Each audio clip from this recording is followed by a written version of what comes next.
मित्रों नमस्कार। आप सभी का स्वागत है हमारे चैनल योग और अध्यात्म की इस 55वीं कड़ी पर। पिछली कड़ी में हमने अपने चक्रों को आहार द्वारा कैसे संतुलित करें इसके विषय में जाना था, इसके बारे में जाना था। आज हम बात करेंगे कैसे अपने चक्रों को क्रिस्टल के द्वारा हम बैलेंस करें, संतुलित करें। पर इससे पहले हमें चक्रों के बारे में थोड़ा सा और समझना पड़ेगा।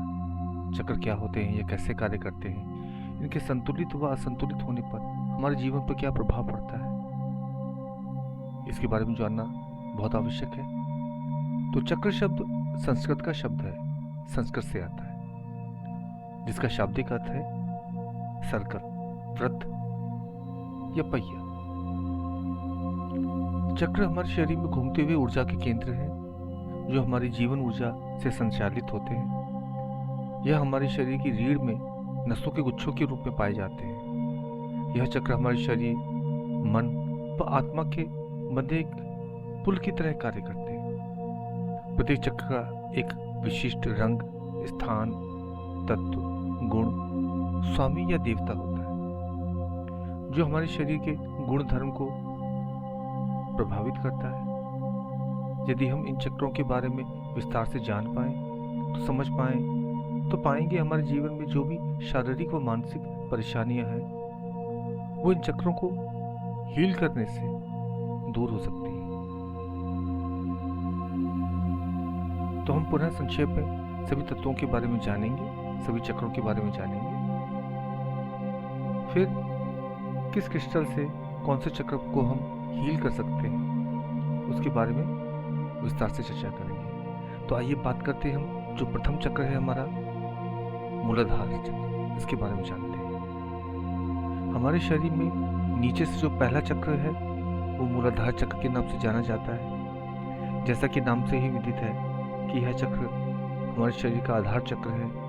यदि आपके जीवन में स्थिरता का भाव है, मन चंचल है, कार्य में टिक नहीं पाते हैं, बार बार नौकरी व्यवसाय बदलते रहते हैं, हमेशा डर भय बिना बात का बना रहता है, ओवर थिंकिंग बनी रहती है, पैसे टिकते नहीं है, हमेशा धन का भाव रहता है, तो आपका मूलाधार चक्र असंतुलित है।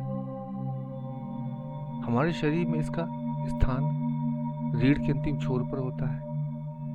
इसका रंग लाल होता है, लाल रंग की एनर्जी है। इस चक्र का जो तत्व है वह पृथ्वी है। इस चक्र के जो देवता है वो गणपति जी हैं।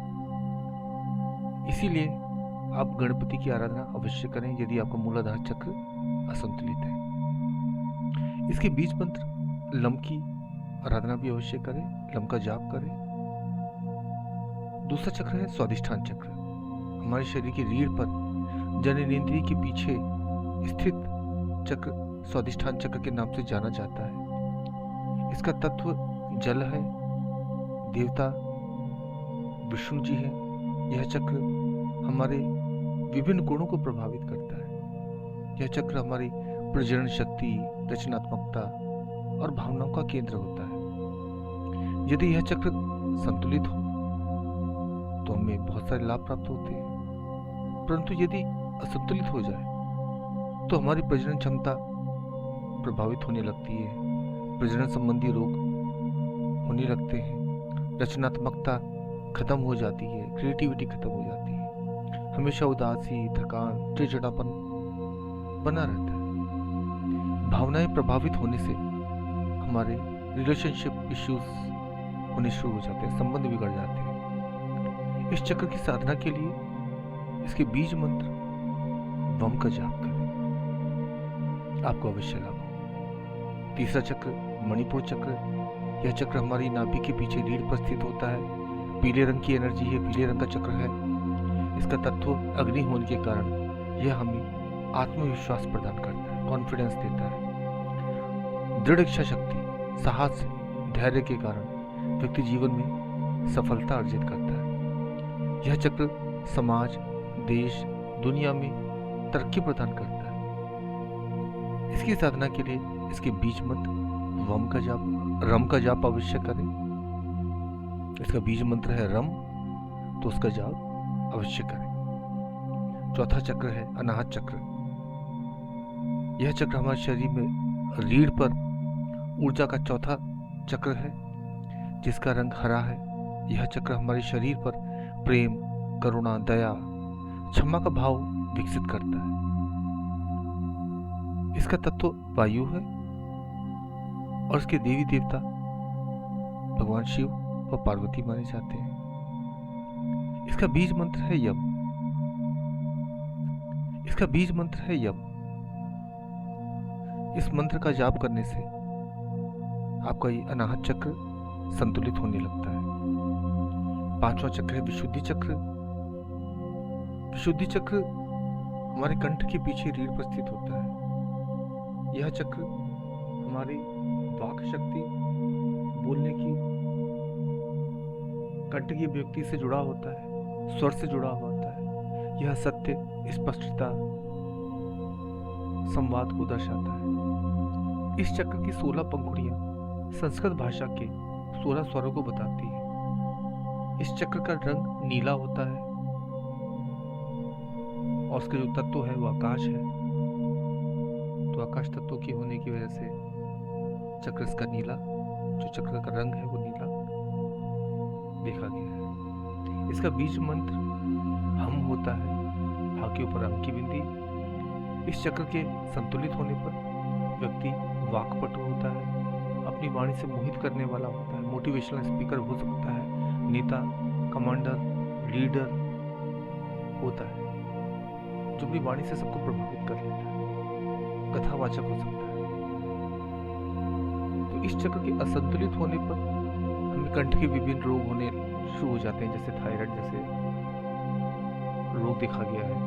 कंठ के अनेक रोग होने शुरू हो जाते हैं और व्यक्ति अपनी बातों से ही अपना अहित कर लेता है, कटु वाणी बोल देता है, कोई ऐसा शब्द बोल देता है, कोई ऐसी बातें बोल देता है जिससे उसका खुद का ही अहित हो जाता है। छठा हमारा चक्र है, यह हमारी रीढ़ पर स्थित ना होकर हमारी दोनों भौहों के बीच में स्थित होता है। यह हमारे शरीर का सबसे पवित्र स्थान होता है। सारी आध्यात्मिक अनुभूतियां हमें यहीं प्राप्त होती है। इसे त्रिनेत्र, तीसरा नेत्र, थर्ड आई के नाम से जाना जाता है। इस चक्र का रंग जामुनी या इंडिगो देखा गया है। कुछ मान्यताओं में यह नीला रंग भी देखा गया है। यह चक्र हमारे अंतर्ज्ञान, अंतर्दृष्टि और भौतिक दुनिया से परे देखने की हमारी क्षमता का प्रतीक होता है। इसका बीज मंत्र ओम है। इस चक्र के असंतुलित होने पर नेत्र संबंधी रोग, सिर दर्द, मानसिक अस्वस्थता, निर्णय लेने की जो क्षमता है हमारी वो प्रभावित होती है। सातवां चक्र सहस्त्रार चक्र।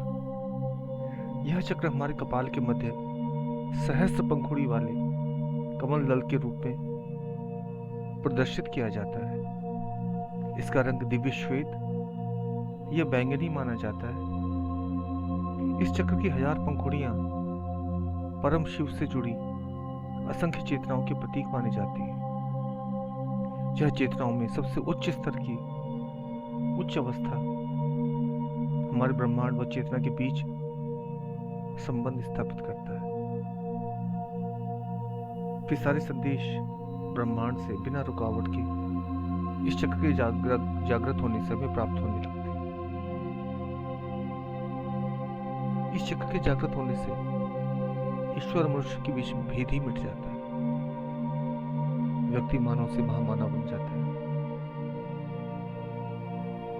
और मानव वह व्यक्ति परम सत्ता को प्राप्त कर लेता है, उसमें लीन हो जाता है। यही प्रत्येक साधक का अंतिम लक्ष्य होता है। तो मित्रों, अभी हमने सातों चक्रों के बारे में संक्षेप में अधिक से अधिक बताने का प्रयास किया। हमने प्रयास किया कि यदि हमारे सातों चक्र असंतुलित हो जाए तो हमारा जीवन कितना दुष्कर हो जाता है, कितनी परेशानी हमारे जीवन में आती है। तो हमारा प्रयास ये होना चाहिए कि हम अपने शरीर के रोगों को पहचान कर उस चक्र की साधना करें। आज हम जानेंगे क्रिस्टल द्वारा हम कैसे अपने चक्रों को संतुलित करें, कौन सा क्रिस्टल किस चक्र में हमें फायदा दे सकता है। यदि मुख्य क्रिस्टल जो आपके बजट में नहीं है तो हम कम कीमत वाले क्रिस्टल को भी उपयोग करके अपने चक्रों को संतुलित कर सकते हैं। तो आइए पहले चक्र को संतुलित करने के लिए कौन से क्रिस्टल्स हैं उनके बारे में जानते हैं। तो प्रथम चक्र हमेशा की तरह मूलाधार चक्र है। मूलाधार को संतुलित करने के लिए आप रेड जेस्पर का इस्तेमाल करें। इसके अलावा आप haematite, smoky quartz, black tourmaline का प्रयोग कर सकते हैं। इनके प्रयोग से आप असुरक्षा, चिंता, भय, मृत्यु के भय से छुटकारा पा सकते हैं। दूसरा चक्र स्वादिष्ठान चक्र के लिए हम कौन सा क्रिस्टल यूज करेंगे, आइए जानते हैं। इस चक्र के लिए कार्लियनियन का प्रयोग आप कर सकते हैं। इसके अलावा जो सेकेंडरी क्रिस्टल्स हैं वो हैं सनस्टोन और ऑरेंज कैल्साइट का प्रयोग आप सेकेंडरी क्रिस्टल के लिए कर सकते हैं। इन क्रिस्टल्स के प्रयोग से आप प्रजनन अंगों की बीमारियां, जल जनित जो रोग हैं, जलोदर जैसे, शरीर में पानी भरना, भावनात्मक अस्थिरता, रचनात्मकता की कमी जैसी समस्याओं से छुटकारा पा सकते हैं। तीसरा मणिपुर चक्र के लिए हम कौन सा क्रिस्टल यूज करेंगे, आइए जानते हैं। इस चक्र के लिए हम सिट्रीन का प्रयोग कर सकते हैं। इसके अलावा जो अदर क्रिस्टल्स हैं वो है टाइगर आई, येलो कैल्साइट, आप इसका प्रयोग कर सकते हैं। इसके प्रयोग से जो पेट संबंधी रोग हैं, पाचन संबंधी समस्याएं हैं, आत्मविश्वास में कमी, नौकरी व धन का ना टिकना संबंधी कार्यों में समस्याएं, रुकावट, इन समस्याओं से आप छुटकारा पा सकते हैं यदि आप इन क्रिस्टलों का यूज करते हैं। चौथा चक्र है अनाहत चक्र के लिए हम क्रिस्टल के बारे में जानेंगे। हृदय चक्र के लिए जो हमारा क्रिस्टल है वो रोज क्वार्ट्ज है। रोज क्वार्ट्ज को आप देखें, अगर मिलता है तो उसको अनाहत चक्र को बैलेंस करने के लिए आप प्रयोग करें। ग्रीन एवेंचेरियन, रोडोनाइट का प्रयोग आप सेकेंडरी क्रिस्टल के रूप में कर सकते हैं। इसके प्रयोग से आप हृदय संबंधी अनेक समस्याओं से छुटकारा पा सकते हैं। रिश्तों में समस्या, दया करुणा का भाव, दूसरों के प्रति जलन, द्वेष जैसी भावनाओं से छुटकारा मिल जाता है। पांचवा चक्र यह जो विशुद्धि चक्र है, जो हमारे कंठ के पीछे रीढ़ पर स्थित है। तो इसके लिए जो इस चक्र को बैलेंस करने के लिए हम सोडालाइट, अमेजोनाइट, तंजानाइट आदि क्रिस्टल का प्रयोग कर सकते हैं। और एक एक्वामेरिन क्रिस्टल भी होता है, उसका भी आप प्रयोग कर सकते हैं। यह हमारे कंठ पे थायराइड जैसे रोगों को दूर करता है, बोलने का डर आदि विभिन्न समस्याओं में सहायता प्रदान करता है। छठा आज्ञा चक्र के लिए क्रिस्टल कौन सा होना चाहिए। यदि आप थर्ड आई को एक्टिवेट करना चाहते हैं तो क्रिस्टल इसमें बहुत सहायता करता है। तो आज्ञा चक्र के लिए जो प्रथम जो प्राइमरी क्रिस्टल है वो एमेथिस्ट है। इसके अलावा आप लेपिस लूजली, फ्लोराइट आदि क्रिस्टल का भी उपयोग कर सकते हैं। दृष्टि संबंधी रोग, सिर दर्द, निर्णय लेने की अक्षमता, स्पष्टता, अंतर्ज्ञान की कमी जैसी समस्याओं में ये क्रिस्टल बहुत लाभदायक है। अब सहस्त्रधार चक्र, जो साधक सहस्त्रधार चक्र को एक्टिवेट करना चाहते हैं तो सहस्त्रधार चक्र के लिए आपको क्लियर क्वार्ट्ज बहुत सहायता करता है। सेलेनाइट, मूनस्टोन आदि क्रिस्टल का उपयोग करके आप अधिक मानसिक स्पष्टता, अधिक आध्यात्मिकता, अंतर्ज्ञान, ब्रह्मांडी संवाद के लिए आप एक क्रिस्टल का प्रयोग कर सकते हैं। ये आपको बहुत हेल्प करेगा। तो मित्रों, आज हमने अपने शरीर में पाए जाने वाले सातों चक्रों का वर्णन किया, उनकी विशेषताओं, उनके असंतुलन से होने वाली समस्याओं को क्रिस्टल के प्रयोग से हम कैसे दूर करें, इसके बारे में जाना। आशा करते हैं आपको यह चक्र हीलिंग की दूसरी कड़ी अच्छी लगी होगी। ये वीडियो को लाइक करें, चैनल को सब्सक्राइब करें, शेयर करें, अपना आशीर्वाद, प्यार प्रदान करें। इसी के साथ आज की इस कड़ी को समाप्त करते हैं। आप सभी को नमस्कार। आप सभी का दिन शुभ हो।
यह चक्र हमारे शरीर में रीढ़ पर ऊर्जा का चौथा चक्र है, जिसका रंग हरा है। यह चक्र हमारे शरीर पर प्रेम, करुणा, दया, क्षमा का भाव विकसित करता है। इसका तत्व वायु है और इसके देवी देवता भगवान शिव व पार्वती माने जाते हैं।